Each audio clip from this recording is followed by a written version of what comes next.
Hi, um, this is a presentation of the importance of nutrition and sobriety, and my name is Justin Gaddy. I am a candidate for the Master of Science in Applied Nutrition program with the University of New England online. A little bit about me. Um, Justin Gaddy is my name.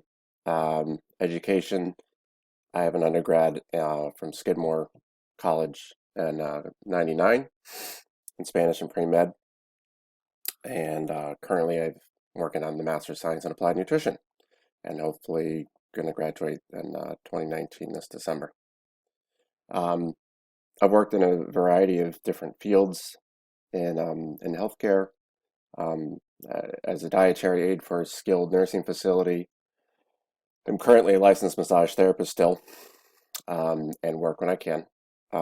Medical assistant, physical therapy aide, chiropractic assistant, so a lot of neuromusculoskeletal areas. But kind of in between that, I was also a functional alcoholic for 10 years. And yeah, it's tough for me to talk about it still and heal from it, but hopefully all this will help. And yeah, hopefully it'll help someone avoid some of this.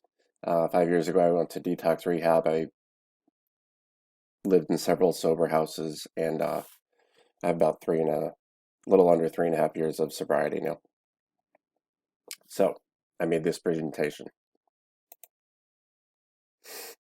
The outline of the presentation, first the learning objectives, then I did an activity. I actually recorded this yesterday, or excuse me, not recorded it, but delivered it live yesterday. And I had them fill out what I'm about to show you, the current eating choices. Then I'll describe about addiction and alcoholism, nutritional deficiencies that can occur from that abuse, an essential part of recovery, which is eating right, behavior change, which is what we're talking about, step-by-step new nutrition habits, eating in recovery, some healthy diets, and discussion of the activity and review of the current eating behavior and what they selected, sample foods and meal plans, then questions and discussion, and additional information. I put books and then also web resources, and then my references. I thought this was a funny outline here of a bad food pyramid, essentially. But this is really what a lot of people in sober houses, unfortunately, when you just get sober and stop abusing something, you don't know how to eat, and you're really malnourished, and you go off anything that's going to hit those dopamine areas that you were just using. So caffeine, chocolate, frozen foods, takeaways, anything convenient, anything instant, gives our brain that gratification in the beginning, at least. So the learning objectives, what I found is that hopefully everyone will learn to decrease the urges and cravings by eating nutrient-dense foods and learning what those are. Hopefully abstain from substance abuse by consuming higher quality foods to heal the body and the brain, including the mind.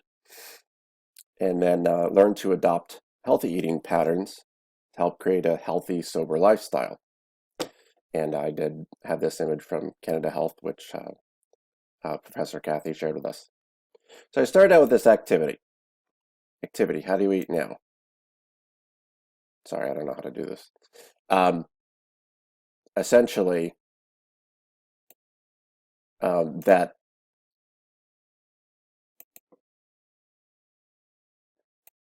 okay, we'll try that. The activity is how do you eat now? And this was developed by Townsend et al. From the University of California, Berkeley, I believe, and they use it for the SNAP programs. It's a visually enhanced food behavior activity and assessment tool. So this was perfect for the audience. So I gave them this. They filled it out. There were 16 questions total. This is the first side. Then these are the last 4. It kind of folds as a brochure. Then The middle questions are, goes over, do you drink soda? Do you have milk during the week? Fruit, how much do you have? Do you know what real fruit is? Vegetables, do you drink milk? Again, take the skin off the chicken, have fish during the week. Well, what does your fridge look like?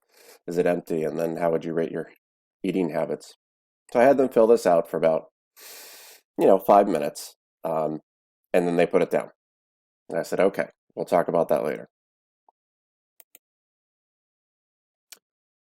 Addiction in the body.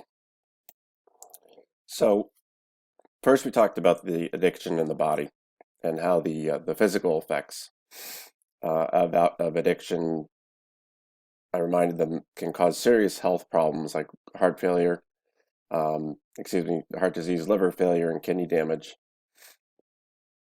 And then the kidney failure, it does cause the kidneys to filter out our blood for waste and help us release the waters or retain water. That's the normal function, but the long-term drug addiction can take serious toll on them. For example, people addicted to crystal meth, heroin, and others, kidney failure is kind of common.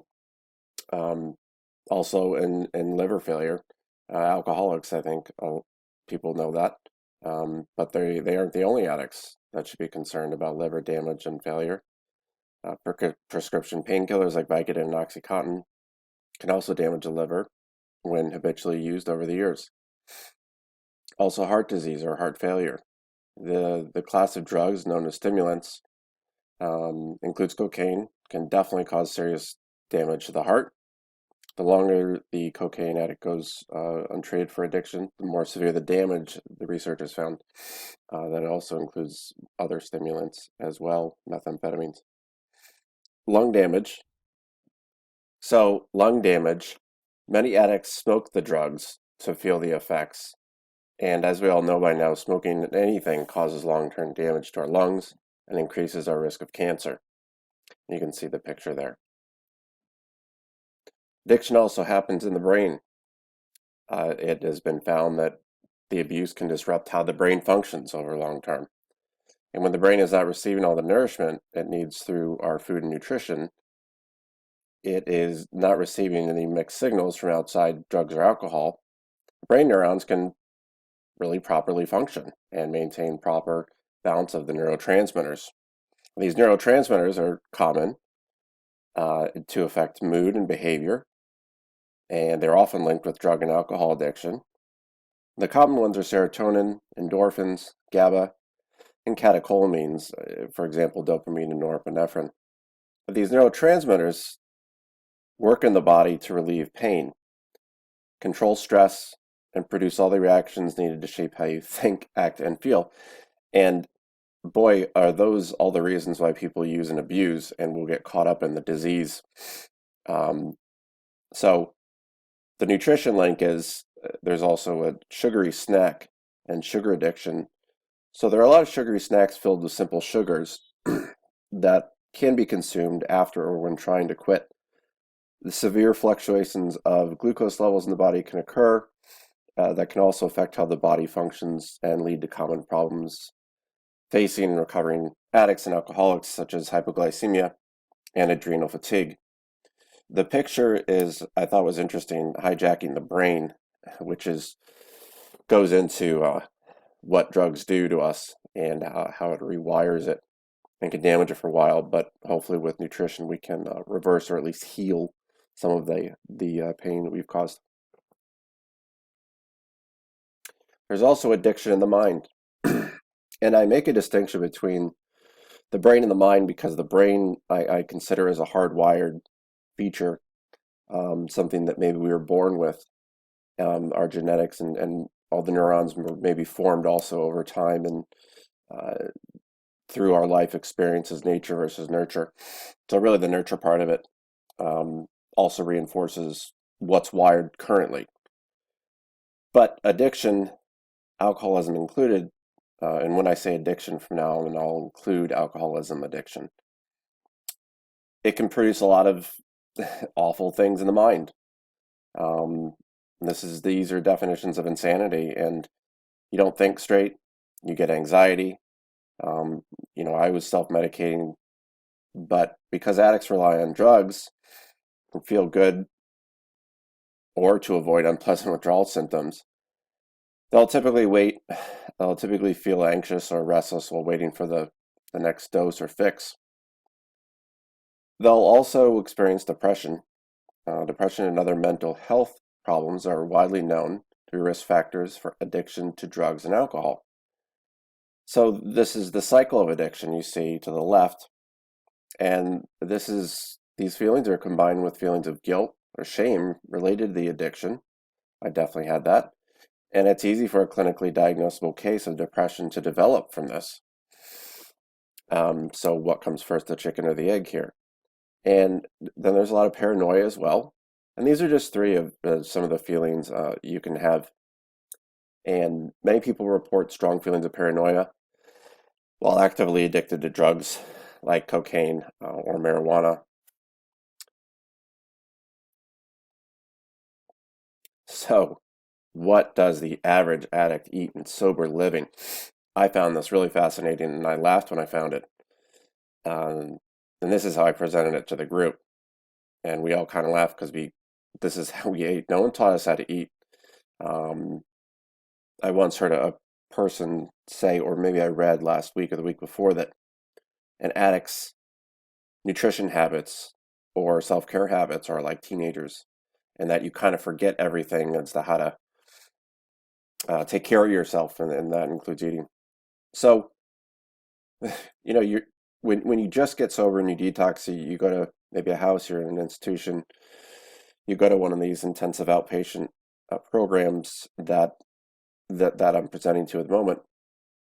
For breakfast, you might not have breakfast. Um, you might just have coffee, or maybe bacon if you're lucky, eggs if you're real spoiled, hash browns, some sugary cereal, Pop Tarts, toast, anything easy.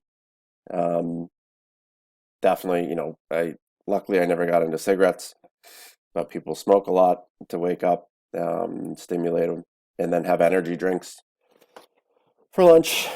A lot of people will just, have very heavy, um, really highly processed, quick things. A lot of fast food, burgers, pizza.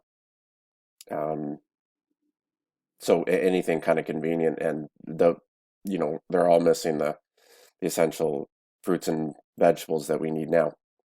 Snacks, a lot of different snacking, but it'll be candy, chips, coffee, definitely energy drinks, just awful stuff. Dinner, and maybe eat a protein. Maybe I'll just go to sleep without it. Um, Maybe have there's a lot of pasta, um, high carbs, and then you know a lot of sugar stuff, because that's also what your brain craves when you're going through withdrawal and trying to figure this out. But then nighttime, sometimes people do snack, um, you know, through the night, and that's when you make a lot of bad decisions because you're tired and you're hungry, so you have ice cream and sugary cereal and frozen foods and processed foods, and um, there are syndromes that can lead to addicts eating in the middle of the night, and they've identified that as a night eating syndrome. So it's a thing that occurs. The main point that I was trying to drive home with them also is that if you try to supplement and really trade one addiction for another, meaning a sugar addiction, excuse me, meaning a sugar addiction, the as you can see to the left, it's that cycle, a perpetual cycle.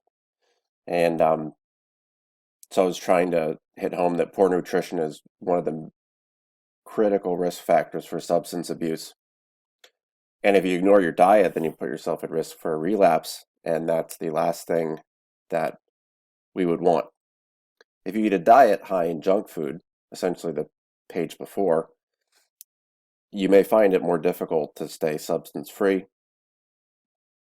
Junk food is highly processed, contains preservatives, hormones, artificial colorants, and sugar. What are the major nutritional deficiencies that we lack when you're trying to recover and you do years and years of damage, decades, severely malnourished, lacking vitamin C? So no vitamin C means you can have continuing deficiency, which can cause chronic depression, fatigue, among lots of other scurvy and other diseases we've studied. You can have magnesium, which is a function of the symptoms of deficiency can include confusion, apathy, loss of appetite, weakness, and insomnia. Calcium deficiency, depletion affects the central nervous system. Zinc inadequacies result in apathy, lack of appetite, and lethargy. Iron depression is often a symptom of chronic iron deficiency and low energy. Manganese is proper for the use of B vitamin complex and vitamin C, which the B vitamin complexes are very important for people in recovery from addiction, as we'll see next. Potassium is also one. Depletion is frequently associated with depression, tearfulness, weakness, and fatigue. And chromium enhances glucose uptake into cells. A deficiency can cause hypoglycemia or low blood sugar. And you will have a deficiency in, most likely, omega-3 essential fatty acids. In adults, skin orders and anemia can occur and develop as a consequence of this deficiency. In addition, more nutritional deficiencies. As I said before, the B complex vitamins are essential to mental and emotional health. The list of B vitamins include B1 thiamine. Deficiencies can trigger depression and irritability, can cause neurological and cardiac disorders. Vitamin B2 deficiency, riboflavin. An article definitely published back in 1982 in the British Journal of Psychiatry. They definitely were able to help psychiatric patients recover from treatment and found that they were deficient in B2. Vitamin B3, niacin. This depletion causes anxiety, depression, apprehension, and fatigue. Pantothenic acid is symptoms of deficiency or fatigue, chronic stress, and depression. So far you see a trend here. Vitamin B6, pyridoxine. Deficiencies can disrupt the formation of these essential neurotransmitters that were needed in disrupting from addiction. Vitamin B12 deficiency will cause depression. Folic acid deficiency is a common cause also of depression. My point is, if left untreated, addiction can cause irreversible damage.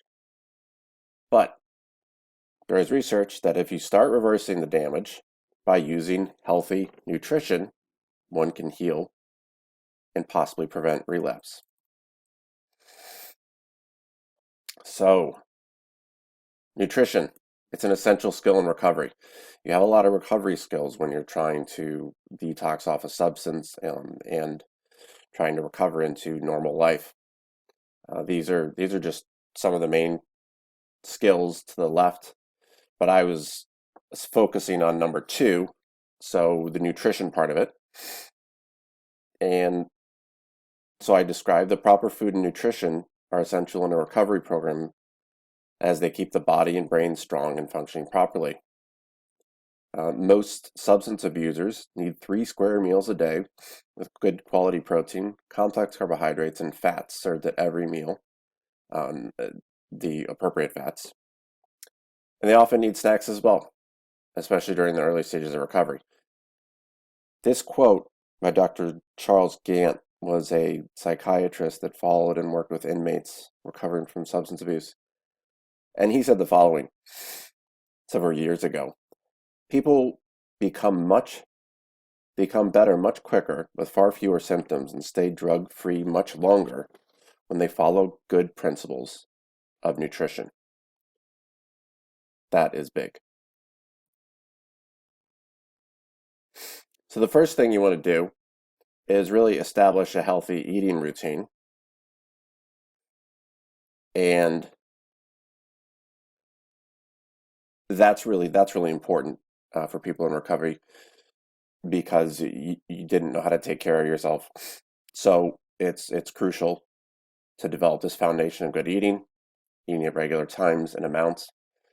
People who've been abusing have not been practicing these. They get in the habit, and they should get in the habit of eating at regular times and make that part of their daily routine.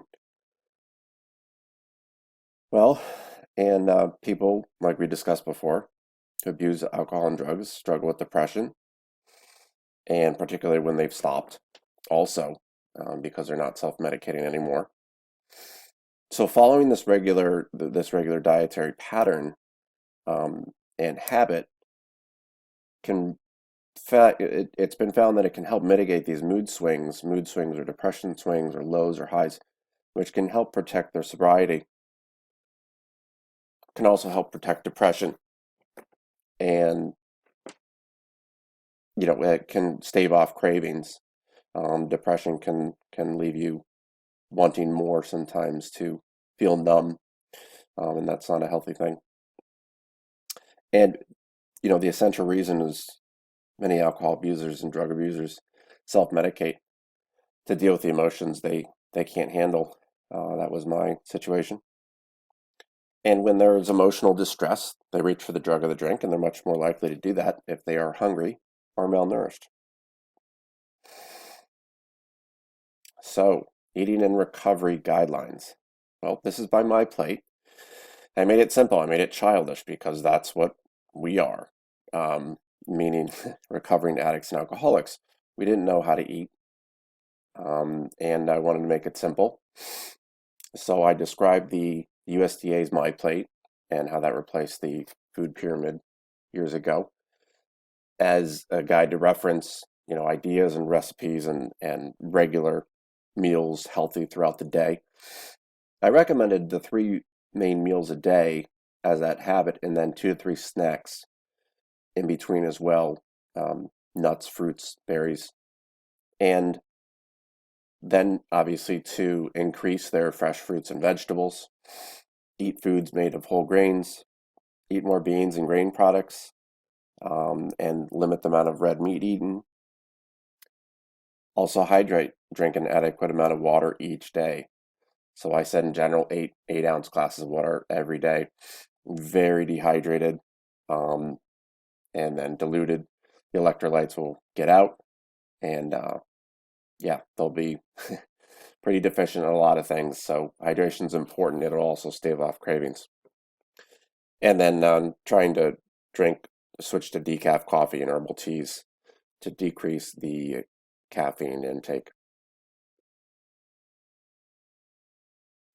So this acronym I learned early on. When you were feeling an urge or a craving to relapse and to grab for that substance that we were addicted to, you use the acronym HALT. And you remember that as hungry, angry, lonely, or tired. My angry was anxious. So that was one of the main reasons I used. There are panic attacks I suffered for years. But so remembering HALT is a common acronym in the recovered community. And it should mean people should not get too hungry, angry, lonely, or tired. Many of these can trigger relapse, which is spot on in my experience. Then, as I worked with the social worker in the presentation, and we talked about behavioral treatments, involved working with her, and then also to help change the behaviors that lead to the heavy drinking or abuse. These behavioral treatments can share certain features and can include some of the general following, and these also include and can include nutrition recommendations and eating habits. So developing the skills needed to stop or reduce drinking or using. And they help to build a strong social support system, which is imperative. Working to set reasonable goals, step by step, one day at a time. Coping with or avoiding the triggers that might cause relapse. And those are important to identify with professionals so you can use this HALT And so what I said is, all right, let's look at the hungry aspect. How can we attack that? So I showed him a copy of my recipe that I prepared, the mango chicken curry with bell pepper and basmati rice. Um, this is the more healthy version, as I took out some of the coconut milk and the skin off the chicken. Um, and I think that was about it actually. It was pretty it was and the coconut oil. It was pretty healthy in general. Um, if you look, but with this, the cholesterol here was 97%, but then when I took those parts out, it shot down to 30%. So it was great. And I told them, this obviously try to make this, and it was really good and actually pretty easy with all those things, and gave a lot of fresh differences to people's diet. And then these are the directions. And I printed all this out and gave them copies so they can have this as well. So it was a great dish.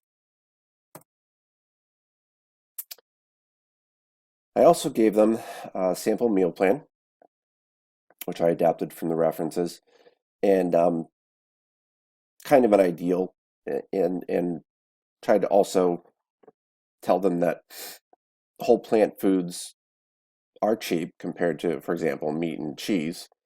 So, like, for example, dried or canned beans, bags of brown rice, and veggies in season, but during the winter, possibly as frozen veggies as well, and those are very affordable. So I think that kind of helped people understand that eating nutrient dense doesn't always mean, having to spend a lot of money on organic and going to Whole Foods. So it's doable, and a lot of them are on SNAP benefits and stuff like that. So a lot of low income or no income. So for breakfast, in this meal plan, you can choose an oatmeal muffin, pancakes, quiche, omelet, yogurt.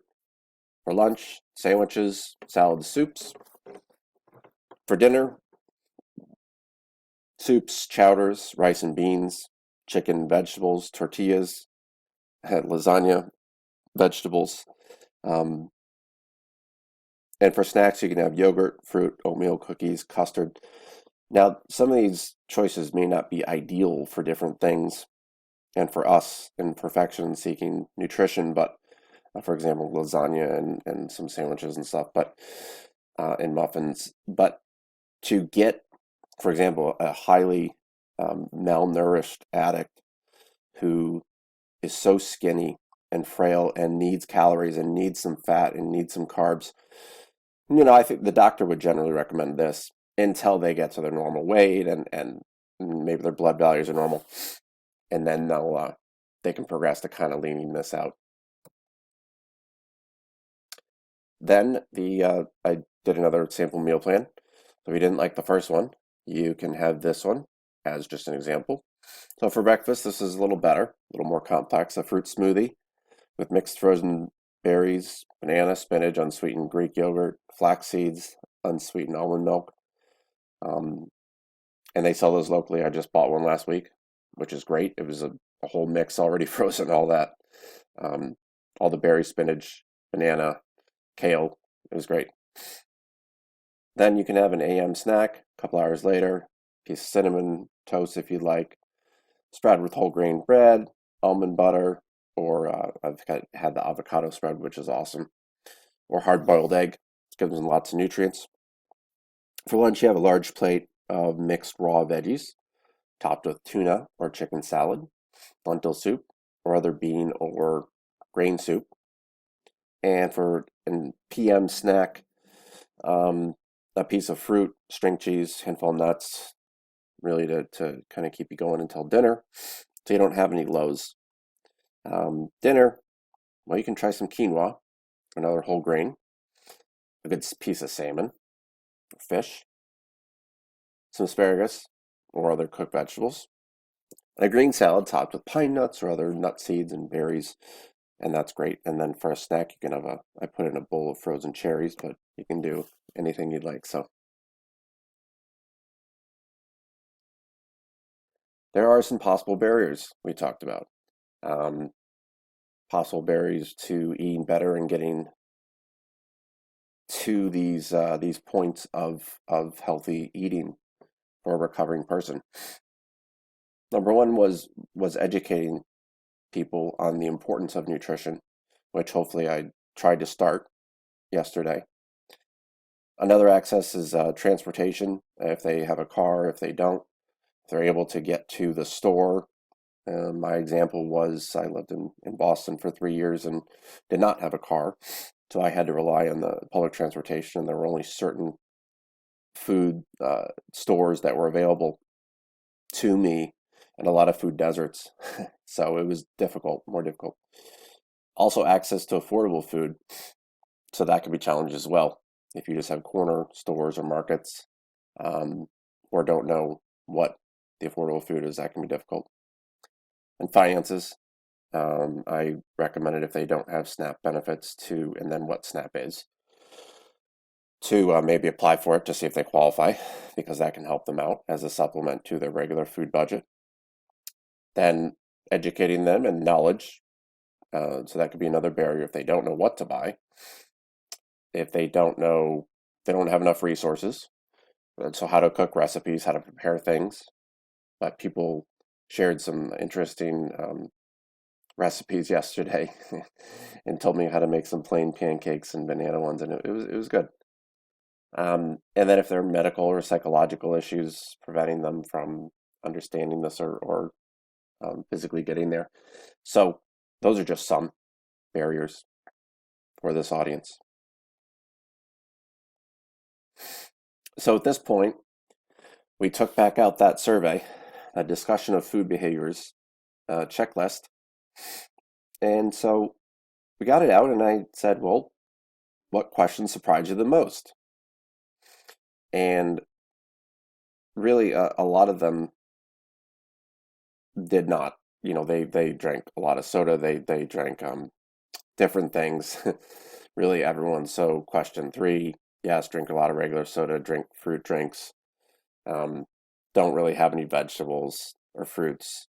Yeah, they drink a lot of whole milk. Um, they don't really have citrus juice. They don't have any servings of those fruits. Um, they might have one kind of fruit a day if they're lucky, maybe a vegetable a day on the question nine. 10, maybe nothing or something frozen. 11, didn't know, why take off the skin of the chicken, so I explained that. Did you have any fish? Fish, luckily, we're up in Maine, so people do like fish more, um, especially lobster when it's in season. It's a little more difficult in the winter, but so that was a little better than I expected that people did eat. Um, so, really starting to hit home at question 13. Does your plate look like any of those pictures there? And do you eat two or more vegetables at your main meal? And so does it look kind of like the My Plate that I showed them? And then 14, how do you read a nutrition label? Well, that, that probably took about 5 minutes or so. I didn't go in depth because obviously that could be a lot. That could be the whole other lecture. But just looking at essential percentages on the back, portion size, looking at the sugars, definitely. Um, so starting to look at that. And then the last question, or the second to last, the 15 was, does your fridge look like this? And do you run out of food? And I know mine did, but um, people didn't seem to identify as much with that or didn't admit it. And then how would they rate their eating habits? And a lot of people said, 2 or 3, so down on the poor end.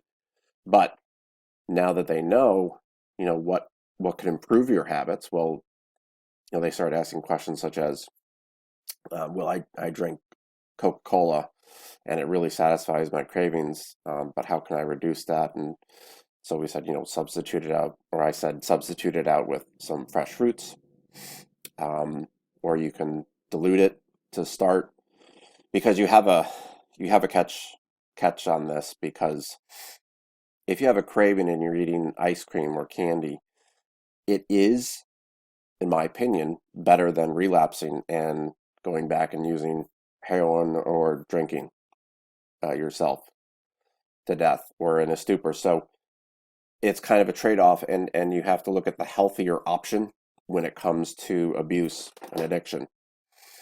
So how could you change to eat healthier? Well, they said from a lot of the recommendations I told them, which was great, assessing behavior change and starting to become aware of things in the grocery store. So shopping the perimeter of the grocery store, trying to eat fresher stuff, buying in bulk, looking for cheap recipes on a USDA website, and so really, and then looking at nutrition labels and understanding those much better, and making wiser choices. So that was a great conversation. We spent about 10 minutes discussing this, and everyone, raised their hand, and there was a lot more participation than uh, than was anticipated. So that was good. Thank you. I appreciate your time. I appreciate your interest, and I hope you learned something.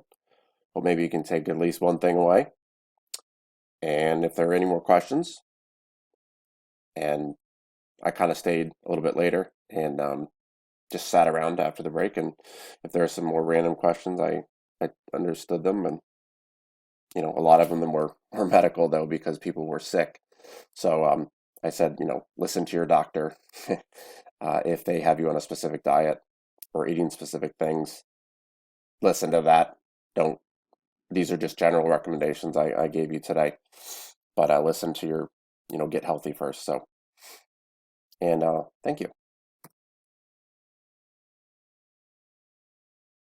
And I listed the resources, books, which are great here. Some more books and some websites just to start off so people can educate themselves on different things about recovery and nutrition. And my references are here. Thank you for your time.